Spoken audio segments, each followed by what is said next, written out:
aujourd'hui, le principal artisan du nouvel ordre mondial est la secte conciliaire avec Bergoglio à sa tête. Pendant très longtemps, le principal artisan du nouvel ordre mondial était ce qu'on appelle l'impérialisme américain, en imposant des traités, des institutions supranationales, etc. Ce temps est en tout cas fini, semble être en tout cas fini, tant que Trump en tout cas est au pouvoir. Voilà.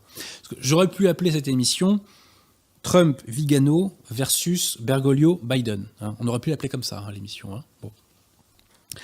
Mais si vous prenez le bilan de Trump, Trump est qualifié par des gens rattachés à tort ou à raison à la mouvance nationale. Trump est qualifié de sioniste, de pro-israélien. L'est-il vraiment? Moi, je ne suis pas spécialiste. Je laisse cette question à ceux qui s'y connaissent mieux que moi en la matière.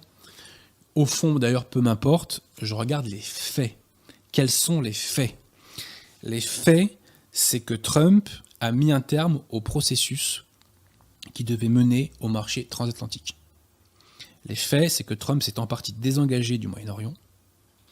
Il s'est retiré, je crois, de l'OMS, et il fait des critiques à répétition sur l'OTAN, démontrant qu'il souhaite s'en délester. Voilà. Donc Trump, de toute évidence, a porté des coups au nouvel ordre mondial. Et puisque l'abbé Vigano est le fil rouge de cette émission, eh bien citons l'abbé Vigano, car l'abbé Vigano défend Trump. Il défend Trump pour plusieurs raisons. Première raison, c'est parce que Trump, dans la mesure où il l'a pu, a cherché à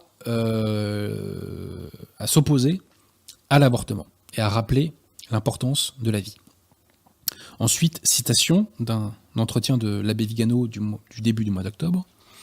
Trump lutte contre la pédophilie et le pédosatanisme.